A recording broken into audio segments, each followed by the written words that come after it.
I remember. All right, 3, 2, 1. Wait, I almost disconnected. I'm an idiot.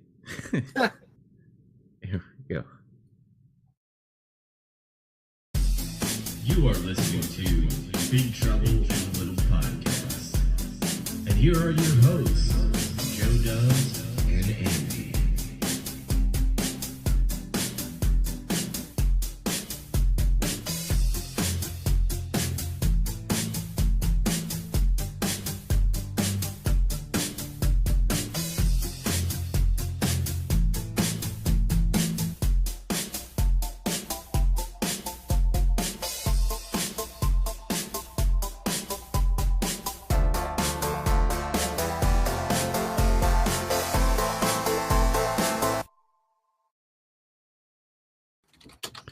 Hello, Internet peeps. Welcome to another edition of Big Trouble Little Podcast. I am Joe Dubs. And I'm Andy.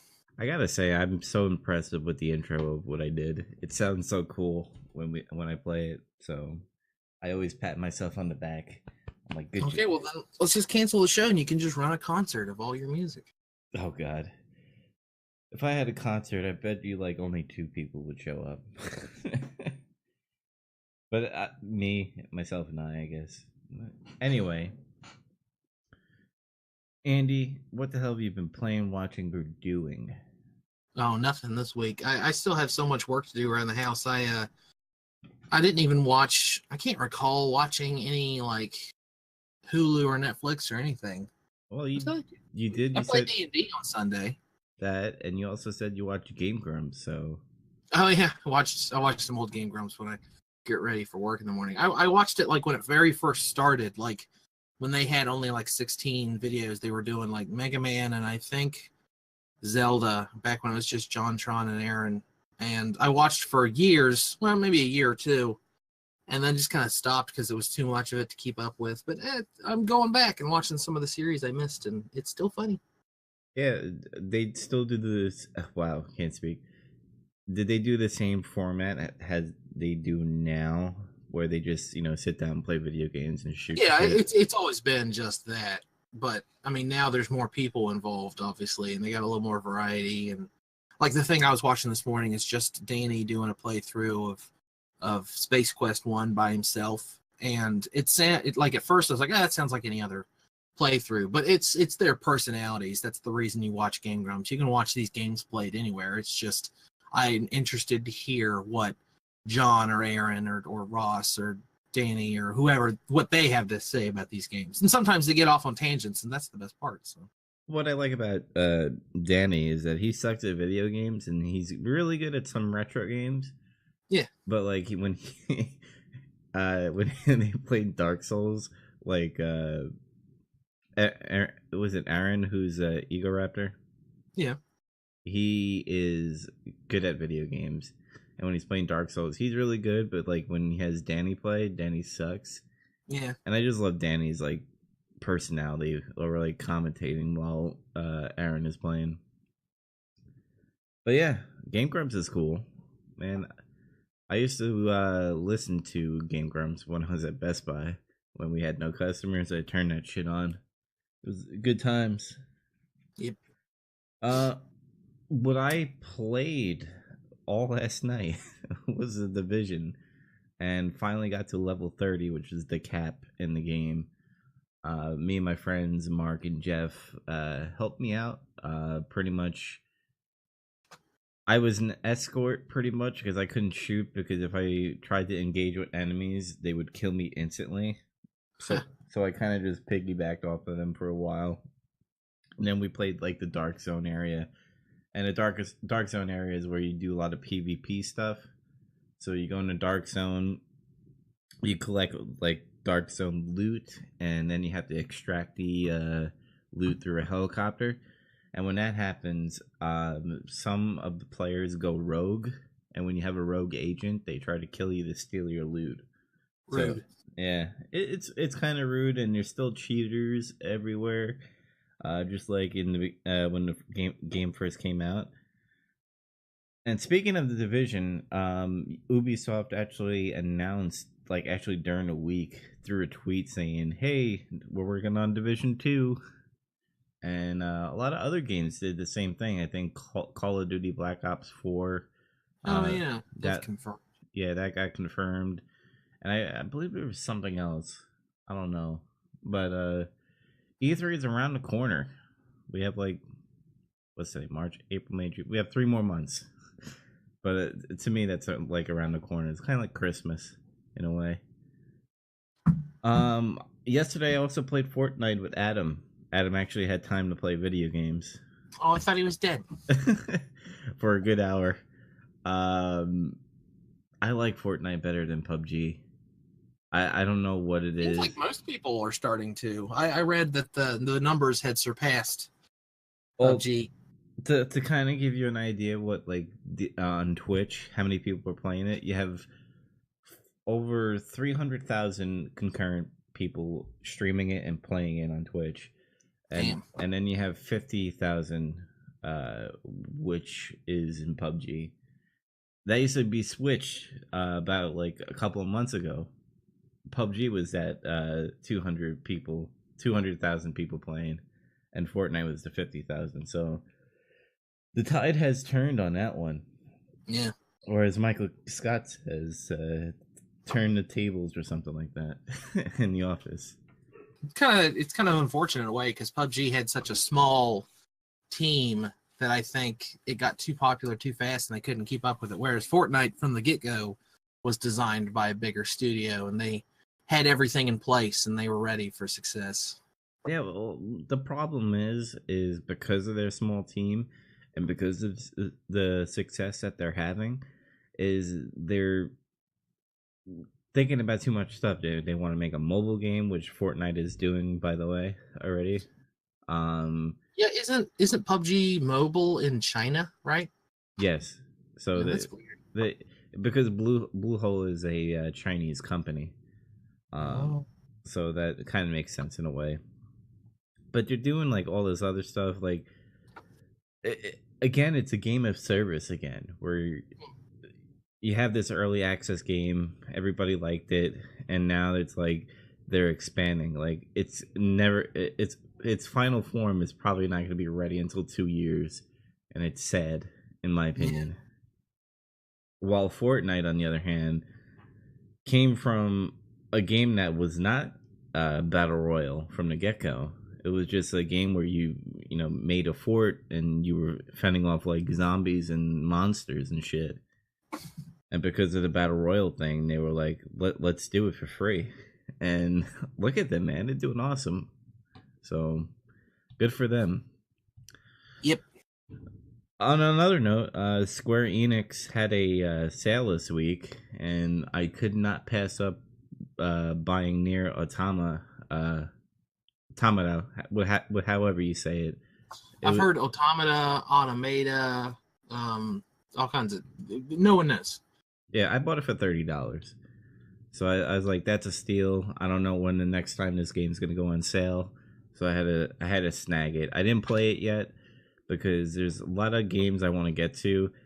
I was talking to one of my friends. I was like, my game taste is kind of changing a little bit. Yeah, I'm playing a Division. Yeah, I'm playing Fortnite, which are shooters. But I'm getting more interested in games that I really never got into, like Skyrim, more RPGs I'm getting into, JRPGs. The only JRPGs I actually played was the old Final Fantasy turn-based games. Oh, speaking of that, I played finally the Octopath Traveler demo. Oh yeah, what'd you think? I fucking love the art style. Yeah, I love the art style too. I love the music. It kind of brings me back to Final Fantasy music. Mm-hmm. The only thing I have to say is like the dialogue. I was like, maybe it's just a demo, and maybe it was like the beginning of the game where it kind of like intro and everything. But I was like, okay, I get it. You're like this soldier in this town. Can I please go fight things? Yeah, it's gonna be long-winded. Mm-hmm. And there's voice acting, by the way. Well, partial voice acting. I love the battle system. I think the battle system is good. It's made by the people who made Bravely Default, and that has one of the best JRPG fighting systems from the last decade. So. Yeah, and you can tell by the art style too with Bravely Default. Totally. Yeah. So that was a thing. I also been looking into some MMOs that I never thought I would be interested in, and that's Final Fantasy 14. You lost me. My friends actually play Final Fantasy 14, and they nonstop talk about it. And they added guns into Final Fantasy 14, so I'm like, that's a win-win for me, I guess. That's weird. Yeah. Well, that's because of Final Fantasy 15. I forgot that one character who had a gun, Procto, I think, whatever.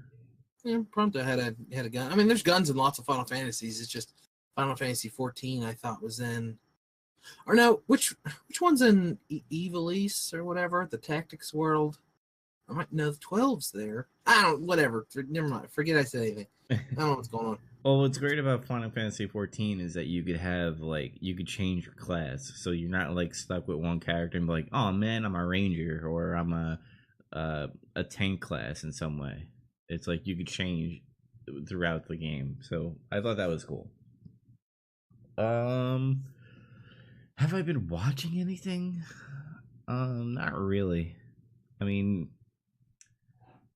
yeah, nothing really besides this week's movie of the week, which, by the way, I didn't say it from the beginning, is The African Queen on Netflix. Oh, yeah. So, I say we get right straight into it. Andy, I'm ready. Your pick was The African Queen, so I'm gonna let you kind of explain, or we could, talk about how we felt about the movie first before we go into spoiler territory. Well, let's. If anyone hasn't heard of it, this movie's kind of famous, I guess, right? It's got Humphrey Bogart and Katharine Hepburn in it. It's from 1950 something, 51. Yeah, 51. It takes place in 1914 when the First World War breaks out, and they're in German East Africa, but Katharine Hepburn is a British missionary with her brother, and Bogart is a Canadian who, for all intents and purposes, in 1914 is pretty much a British citizen, I guess. Yeah. And he has a ship, or not ship, a boat. It's an important distinction. He has a boat, the African Queen, that goes up and down the river and brings them supplies and junk, and goes to a mine, a Belgian mine. Actually filmed in Africa, by the way.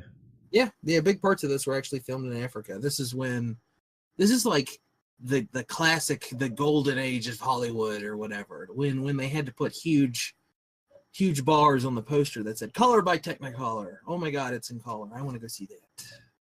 Yeah. Stars bigger than life.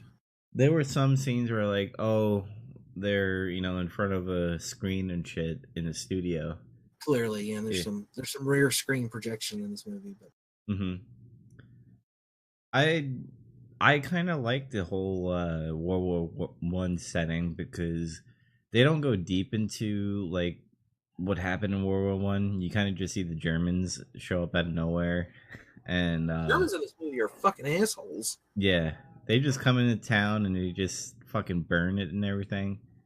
And the Reverend, did he just go crazy because of it?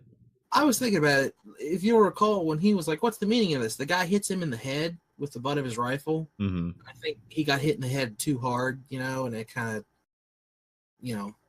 messed him up a little bit because he starts to be he gets a fever and he gets real delusional and then he just kind of dies. So I think he died from the head injury. It's a shame. I do like Charlie, who is Mr. Albright or Alder. I don't know what his name, but his name is Charlie. She says it 100 times. Allnut.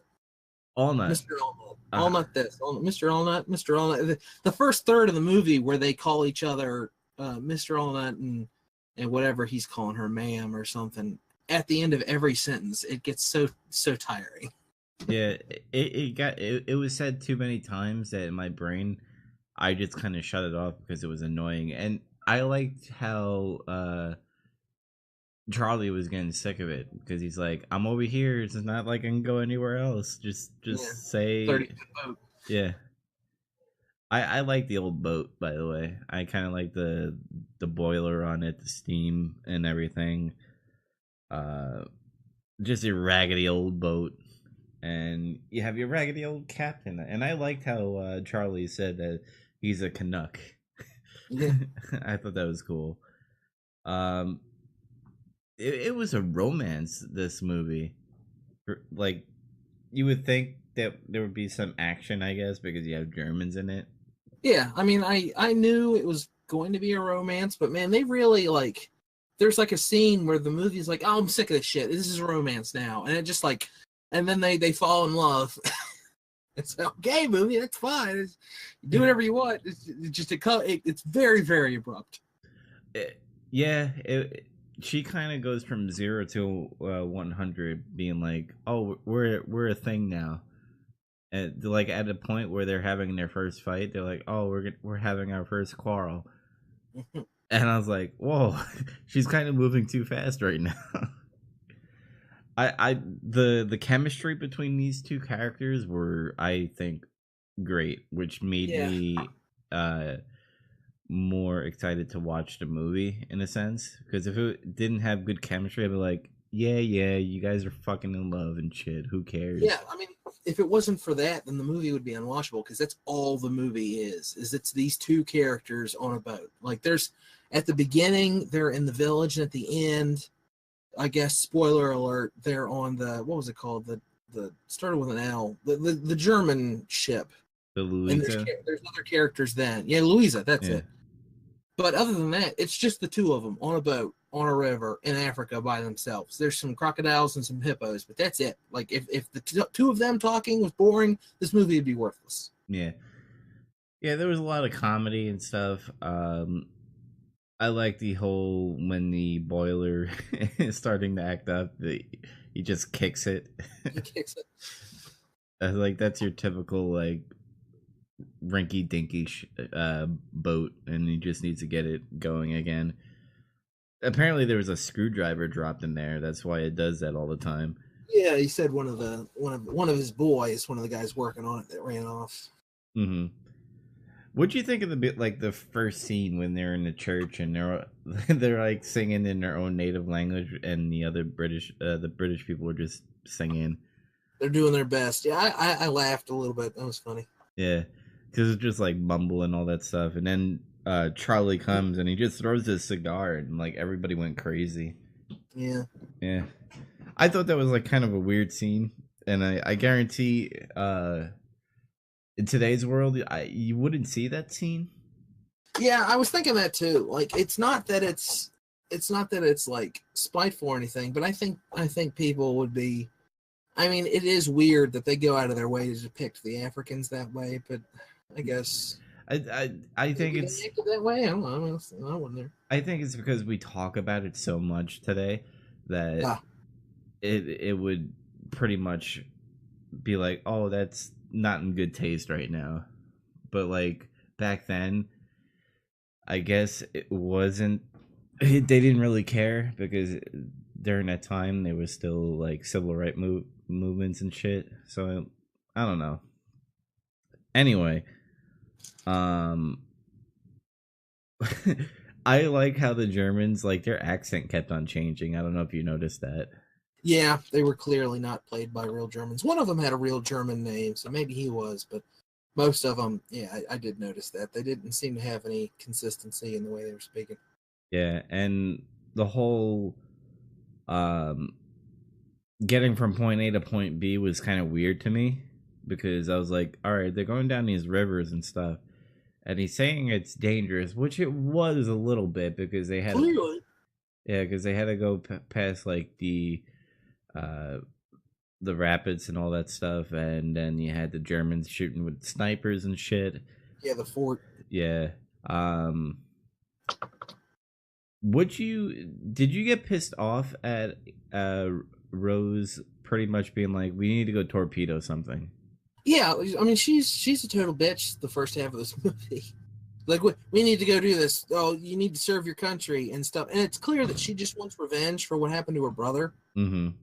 Like, she says it's out of a sense of patriotism, and they need to help the war. and he's in it too because he's a Canadian. Again, Canadian, basically British in 1914, I guess. Mm-hmm. But it's clear she just wants revenge. You know what they say about revenge. If you go looking for revenge, you should dig 2 graves or whatever. And, you know, they almost die, fucking 6 times in this movie. Yeah, and she got like so excited when they went through the white waters of the river, which is the rapids and all that stuff, because all the currents and shit. Mm. And she's like, "Let's go on again," and he's like, "What the fuck?" That part was funny though. I did laugh. Yeah. So I thought that was pretty funny. But yeah, like they made their own torpedoes. And by the way, like was torpedoes not a thing in 1914? I mean, clearly it was because she knew what it was. I mean, U-boat, yeah, they had to be because U-boats were a major force in the First World War. Well, the reason why I asked that is, and I know we're jumping around, but when they were on the Louisa, like she was explaining these torpedoes, and the Germans are like, "What is this? How'd you do it?" Well, because normally a torpedo has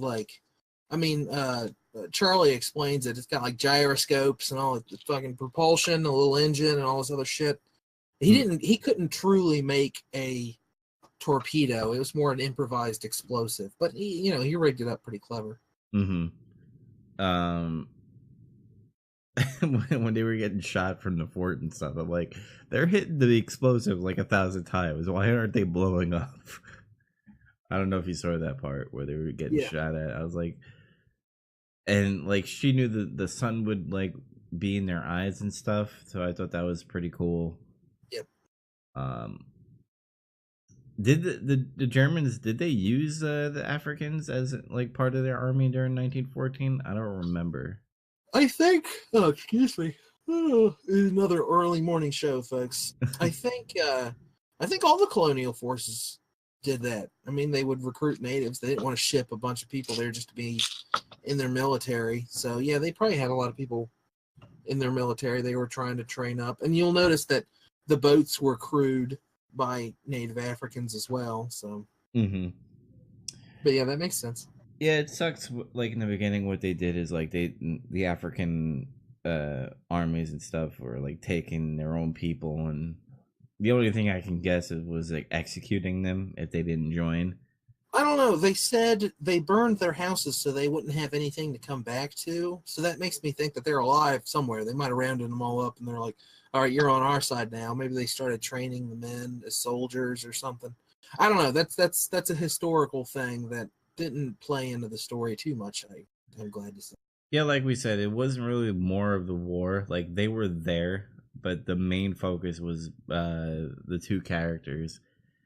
And yeah, the war was a framing device. Like they had to blow up this boat that's on a lake. Like the river leads down to this big lake in inland Africa, and if the British forces can get across the lake, then they can fight the German army who is being a dick and wreaking havoc in Germany, East Africa.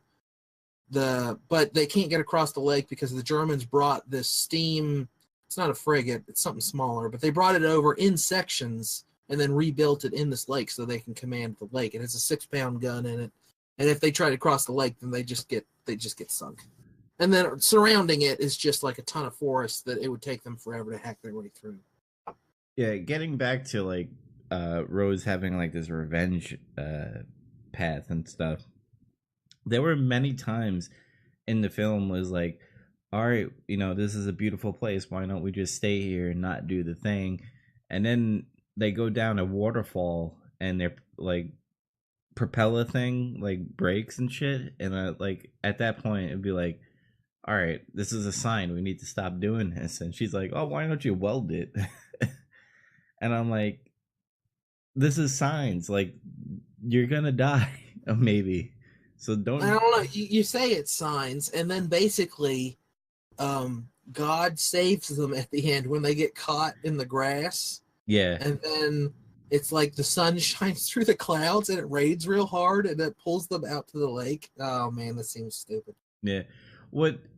I didn't really understand that scene. Like, I got it that it was hard to breathe. But were they dying because they couldn't breathe that much? I think it was partially that. It was just super hot, and they were exhausted because they've been pushing their way through all that mud and grass and stuff, and the boat got stuck, and they were just so they went to sleep just because that's what you do, assuming this is probably we're near the end, and then they get on the lake and everything's okay. Yeah, God saved them. Yeah, pretty much. And then, is there anything else before we kind of near to the end and talk about that? Because I mean, the shots of like all the crocodiles and animals and stuff. I thought the one the shots of crocodiles were scary. There was like fucking 8 of them, and they were all like 7 feet long. Jesus Christ! 8 of them. I think there were like 20 of them. Because like every time he looked at the crocodiles, they were coming in, and I forgot what he said. He's like, "Oh yeah, we're gonna be food, all right," or something like that. And he points out to the crocodiles. But I like the sound effects too, especially his stomach growling. Yeah, you could tell it was a guy going. I thought that was funny, and just the dialogue. He's like, "Do you want some bread?" He's like, "Yeah, that'd be nice." How about 2? He should have stayed for dinner, but I get it. He had a job to do. Yeah. They were working on a bridge, if I was correct, right? Or a mine? No, he said he had come over from Canada with a bunch of other Canucks to work on a bridge, and after that he had stayed and bought this boat. Now he was doing this. He was going up the river to a Belgian mining camp. That's why he had all the explosives, because he was supposed to deliver it to them. Yeah, and he was delivering the mail to that 2 British people. So. But anyway, they go through this reed, which Andy was talking about, and they were about to die, and then all of a sudden God saved them and put them out into the lake. And there is the Louisa, and Charlie's like, "Oh man, they're going about 12 knots, so they're going really fast and stuff." And they kind of backtrack to the reed. I'm like, well, didn't you just die back there? Why are you? I get it that you don't want to die with the Germans, but yeah, they died. Yeah. And then she had a bright idea, like, let's go at night. And Charlie's like, "Oh, this is gonna be a 1-man job," and she's like, "Yeah, that's why I'm gonna do it, and you're gonna be." And they have like this like couples argument, and pretty much they're both gonna go do this mission because one guy has to kick the engine while the other one steers. So they agree on that, and then the storm happens and the boat just goes flips over, and that's it. Yeah, then God says, no, let's okay, now I'm gonna be a jerk. Yeah. And she like drifts off, and he thinks that she's dead, I guess, or drowned. Yeah, he assumes. I mean, it's not that bad of an assumption, judging from the storm. Yeah. Oops. And then the Germans capture him, and they're interrogating him, and he's saying, "I was just fishing." And they're like, "Well, how are you fishing?" And he's like, "Well, I swam here," or something like that. And they kept on repeating, like, "If you lie, you're gonna get hanged." Yeah. And he's like, "I don't care. I was fishing." Yeah, I think he assumed, like, he was upset because he thought she was dead, and also he assumed they were just gonna hang him anyway, so fuck him. Yeah, and I don't know what annoyed me. I don't know, because I don't know what Germans looked like when they were on a ship, a warship maybe. So I don't know because they just looked like sailors from the Second World War II. So I don't know what their uniform was like, but I felt like their uniform in that scene was out of place. I don't know if I assume they wore similar uniforms, military uniform. Yeah. Or did you want them to wear swastikas? No. In the First World War, they probably just dressed like regular naval officers. True. I don't know. Maybe I'm just getting like I was guessing like maybe fuck it, forget it. You wanted them to look more evil? Well, no, the big guy seemed a little bit evil, kind of. The guy with the mustache. Yeah. The captain. Yeah. Yeah. Anyway, she shows up, and he gets excited. And he's like, "Oh, Rosie," and like they punch him and like get the fuck down. And she explains everything. She's like, "Yeah, we were gonna fucking sink you." And because they were questioning him because they thought he was a British spy, and in reality, both of them are not British spies. She was just on a revenge mission to sink them. Yeah, I guess that would constitute them being saboteurs, though. I guess I don't know. Yeah. Whatever. The Germans decide to hang him anyway. Which, coming to think about it, like that mission was stupid. It's like they sink the ship, then what? I kept wondering that too, because when they were fighting, and they were like, "This is a one-man mission. Someone's gonna have to stay behind." I kept thinking, "Well, what's that person gonna do?" And then I started realizing, "Oh yeah, but if they blow up the African Queen, what are they gonna do anyway?" I can't remember if at some point they said, "And then we can walk to whatever." Like, I guess there's probably settlements around the lake. Mm-hmm. I guess, but I don't know. I wondered that too. So what the hell are they gonna do now? Because I guess even at the end of the movie, like, where did they swim to? Yeah, I guess the original plan was they were just gonna have the African Queen be the torpedo itself, and then crash into the ship, and then it blows up, kind of thing. And then I guess he would swim back to shore, and they would all meet up, rendezvous somewhere. But yeah, she explains everything. They explain how they make the torpedoes, and they were both sentenced to be hanged. And I thought this was real funny, where Charlie's like, "I have one last request. Before you hang us, can you marry us?"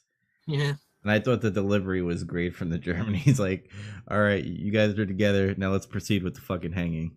Yeah, instead of saying, "You may now kiss the bride," he says, "Now on with the execution." Yeah.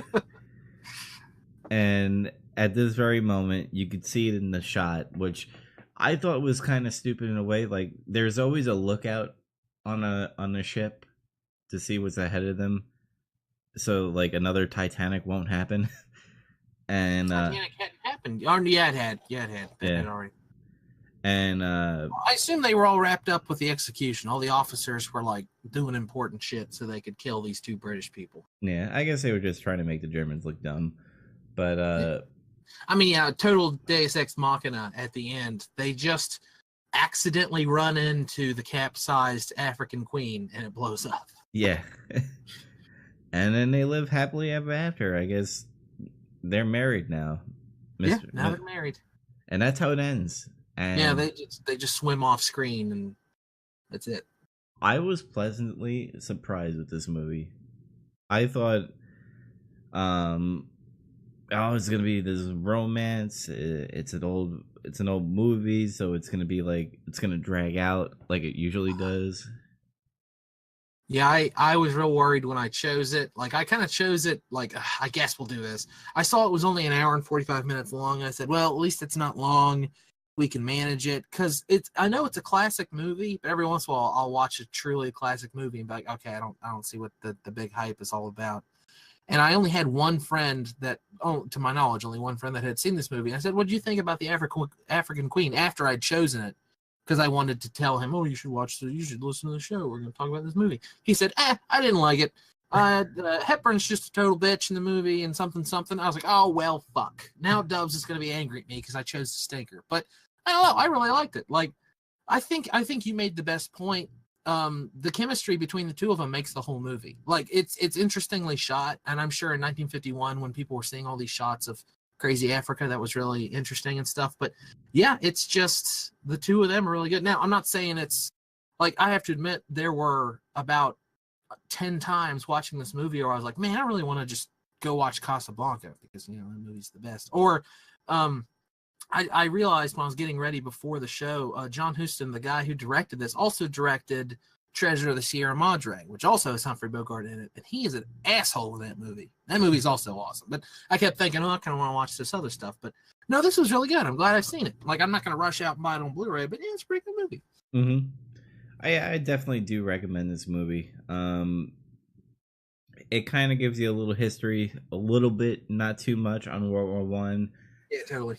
because America wasn't in the war yet, so we don't really learn about most of the First World War in school. Like we know that, excuse me, we know that some archduke got shot, and then all of Europe and Africa and India and wherever went to war. But that's kind of all we really learned. And I'm not saying you learn a lot from this too. It's just interesting. It's an interesting setting that we're not used to seeing in American fiction. Yeah, when you're flipping through the newspaper, they were actually showing like real articles that were happening in World War One, and also I like how Charlie like nonchalant said, "Oh yeah, there's a war happening." Yeah, like he's on his way out the door, and he's like, "Yeah, there might be a trouble with the war going on," and they're like, "Wait, what? There's a war between who?" And I laughed when he said between who, and I was like, "Everybody, dude, everyone's at war." He's like, "Yeah, the main people are the Germans and the British, but like there's Spain, Italy, you know, the little guys, they're in it too." And I was like, "Oh, that's a nice way to put it, I guess." And you got to think, you know, they're in Africa, so like the news is not really that great. They didn't have a radio or a TV or the internet or anything. Yeah, so that was pretty good. And like I said, the chemistry between them, it kept me interested throughout the movie. Yeah. And I do recommend it. So I recommend it too. It's good. Yep. As long as it's on Netflix. Yes. Speaking of Netflix, next week's movie of the week is going to be The Outsider, starring Jared Leto. And the synopsis I read was after World War II, it talks about stuff that happens in Japan with the triads and how that got formed and everything. Oh, it's based on a Stephen King novel. Yeah. So it's the only thing I would say negative right now is that it's 2-hour movie, but I read the review. It's normal movie length nowadays. Yeah, but some people, you know, these days they like to have like a quick movie and stuff sometimes. Oh my god, this movie has a 30 on Metacritic. Yeah, the critic score is not that great, but I mean that's fine. We watched fucking Santa Buddies, so you know I'm not too worried about quality. That's part of why I chose African Queen is I want to get all over the place. I don't want to just watch the same kind of stuff here. Hey, it says people who liked this also liked Annihilation, and I loved Annihilation, so that's a good sign. Yep. And I read the reviews on actual Netflix too, and they're like, I don't get the critic score. This is amazing. So, that's next week's movie. But quick news to talk about, Andy. What's happening in Soul Calibur? Who's the new? This was this morning. We were talking about it before the show. We're like, we'll mention it on the show. Geralt from the Witcher is going to be a guest character in Soul Calibur 6. You know, Soul Calibur always has guest characters. Last time they had Star Wars, or was that 4? Was it Soul Calibur 4? I haven't played one since. Like, it's 3. 4. Like they had on PlayStation, it was Darth Vader, and on Xbox, it was Yoda. But yeah, Geralt's going to be in the new one, which is perfect. It's fucking Soul Calibur. They use weapons. Geralt uses 2 or more swords, so awesome. Oh, and we were just talking about how there was no news. We didn't talk about this last week because we did the show in the morning instead of night. The Nintendo Direct to talk about really quickly. Wait, didn't we talk about Nintendo Direct last week? No, we said it was coming up. Yeah. Right? Yeah, that's right. So let's get this right out of the way. Smash is coming. Yay, Smash Brothers! Speaking of guest characters, I guess that's probably what got you off on that, huh? Yeah. I'm excited that the Squid Kids are gonna be in it. Yeah. Do you think it's a port of Smash 4, or do you think it's a new game? 4.5. Yeah, that's what I've been saying. 4.5. It's gonna be it'll be improved stages, and there's gonna be new characters. People are actually zooming in on the. Oh yeah, the silhouette. Yeah. I mean, it's all characters you knew were going to be in it anyway. It looks like Solid Snake is going to come back with one of the silhouettes that they were looking at.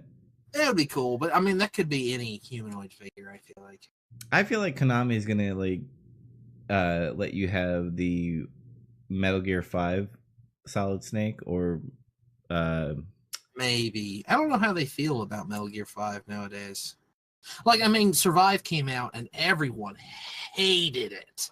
I mean, people hated it anyway just because of how they treated Kojima and stuff like that. Mhm. But then critics tried to play it critically just to be like, okay, is this a good game? Apparently, it's legitimately garbage. So that's hilarious. Haha on Konami. Hashtag fuck Konami. Yes. But I wonder if they, I don't know. It seems like they would go to Nintendo and be like, hey, you should use Solid Snake again, and then just give us a check. Mhm. They seem like the company that would make that decision. Plus, I mean, not that it matters anymore with people like Cloud and stuff in the game, but Metal Gear Solid 1 Snake has been on a Nintendo console. Metal Gear Solid 5 Snake has not. But, whatever. True. Very true. Of course, there's always the Player 1, Player 2 version. Like they had Advent Children Cloud, and they had Bayonetta 1 and 2, Bayonetta, and stuff like that. So I don't know. But basically, I think I was talking to you about this. I mean, all bets are off on characters in Smash Brothers. They can do whatever the fuck they want now, apparently. Yeah, well, one of the announcements in the Direct is that the Crash trilogy is going to come to Switch, which is amazing. Insane trilogy. Yeah, with the Crash Bandicoot being in Smash would be amazing. Mm-hmm. And I didn't pick it up on PlayStation 4, so I'm definitely getting Crash on my Switch so that I could play it on the go. That's down the road for me, maybe. I have a lot of nostalgia from playing those games with my sister growing up. But also, and this one is even more speculative, but man, it's fun to think about. They're making a Solaire amiibo for the Dark Souls port on Switch. Mm-hmm. What if Solaire was in Smash Brothers?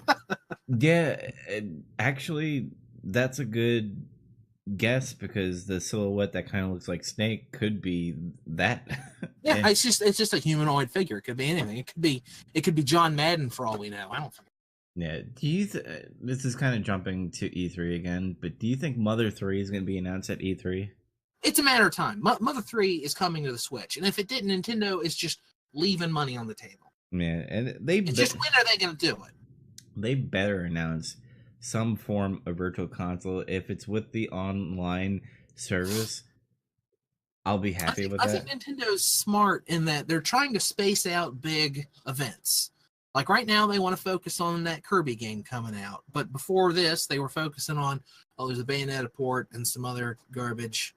Like each month they want to have something big. So when there's a bit of a lull, I think that's when we'll see Earthbound hit. That's kind of why I was thinking summer, because after E3, it's just up and up and up until Christmas. And then at that point, they're going to be Smash Brothers is coming out this year. They said Bayonetta 3 is coming out this year. There's a few other things. They're going to want to cluster those around Christmas. So this summer, they're going to have to fill the void with something. Yeah, I definitely, my voice corrected. I definitely think Smash is going to be a holiday thing. Yeah, I mean, definitely. If they just announced it with a teaser, November probably. And when Nintendo gives out a year or even a date, they always show up on that promise. Yes, I think Smash 4 got delayed once, if I recall properly. I can't remember. I feel like they delayed it, but then they said, "Oh, the 3DS version will be out on time, and if you buy both, you'll get these perks." Yeah, I think it was only delayed a month. It wasn't that much. It wasn't too much. Yeah. Yeah. Nintendo's typically pretty good about release dates. Typically, not always. Yeah, to quickly go, they talked about Kirby. They went into really depth with Mario Aces, which I'm kind of excited about, by the way. I can't decide. Apparently, there was going to be like a demo or a live period where you could try it. I was definitely going to do that because I don't know if that game's for me or not. I really like the Mario sports games, especially the Mario baseball games. Those things are fun as hell. But I'm at Mario Golf too.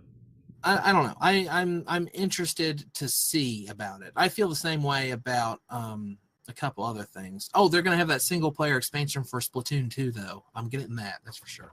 Yeah, and there was people were showing oh look, it's Biggie and Tupac, and I'm like, I don't care. I mean, it's cool that they kind of give an homage to it, but I was like, all right, cool. But interested about the expansion, by the way. I like the subway maps and stuff, so that looks cool. So quickly, No More Heroes, they showed some gameplay. I was like, oh, this looks cool, especially for a Switch title. Yeah, I've been excited about that since they announced it from the get-go. Oh my god, Travis Touchdown is one of the best. He's one of my favorite protagonists. He's just hilarious. Mm-hmm. A bunch of ports. Hyrule Warriors is going to be coming back. They dated it rather. They'd already announced it, but now it's got a date. Yeah, I forgot all the dates, but they did talk about Octopath Traveler. That they had a date and they showed more jobs about it. But yeah, they're porting Crash. They're porting. I mean, Dark Souls we already knew, but they talked about the amiibo. South Park. Yeah, they're porting South Park. I was excited about that. At first, I was going to buy it, but I can't afford it yet. It comes out next month. Yeah, and I was actually like watching like reactions and hearing everybody's Twitter, and everybody was like ripping on it. It was like it was boring. I'm like, what were people expecting? Were they expecting to put their load out at this time, right when E3 happens? This is all perfect stuff for the Switch. I want to play all of this stuff on the Switch. South Park is a turn-based RPG, and it's kind of short form, and it's hilarious. You know, that's perfect. Now I can play that on the go. Dark Souls, the Switch needed a game like that. Crash Bandicoot, that's a delight anytime. And you know, a new Smash Brothers. Come on, guys, shut up. They announced a new Smash Brothers. What the fuck else do you want? Yeah, and I was explaining to you like when they said we had one more announcement, and then like Splatoon characters, Squid Kids came up. I was pissed. I was like, I don't want to hear about any more of this. And then it got dark, and then the logo happened. I was like, that teaser is hilarious, by the way. Yeah, it was really good. It was a good swerve. Like I was like, oh shit, it's Smash. What the fuck? So yeah, in my opinion, I thought the Direct was cool because there were games where I didn't play it on Wii U because I just didn't want to play that horrible system. It was just, I liked the games that were on there. I just didn't like the whole big tablet thing and all that stuff.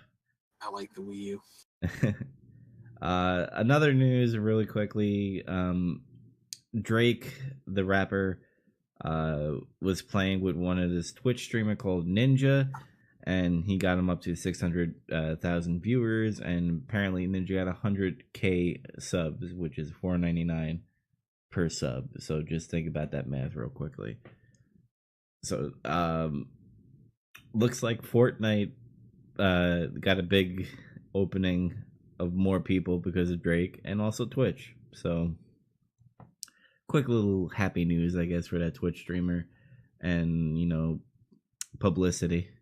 Speaking of streamer and streaming, Dub streams all the time, but just a little bit of shameless self-promotion. I started streaming again when I have time. I don't have any kind of schedule, but you know, maybe watch out for that if you like seeing me and listening to me do things. Where do you stream? God damn, I can't remember what my Twitch URL is. I stream both on YouTube and Twitch. YouTube, it's just Cliche Mustache. On Twitch, I think it's Cliche Mustache Gaming because Cliche Mustache was taken. Yeah, that's kind of my brand name. I'm not married to it, but it's something I can usually get on most platforms. Cliche Mustache. I'll put in the details of what his Twitch and YouTube streaming is so that you can click on it. Yay. And he plays retro games and some new games, so check him out. He's a cool guy. Other than that, I think we will end it. Remember, everybody, next week's movie of the week is The Outsider on Netflix. Make sure you watch it and then come see episode 33, and then we'll talk about it. See what we thought about it. If you have any comments on it, please comment below on our episodes. But thanks for listening to episode 32 of Big Trouble Little Podcast. Remember to like and subscribe to us on YouTube. We are also on Podbean and iTunes. Our Podbean link is B.T.I.L.P.podbean.com. Our Twitter is B.T.I.L. Pod, and we stream on Twitch, which is New Dub's Order. And on that note, everybody, I wish you a good day and a good night. Thanks for listening. Yep, and thanks for listening. Bye.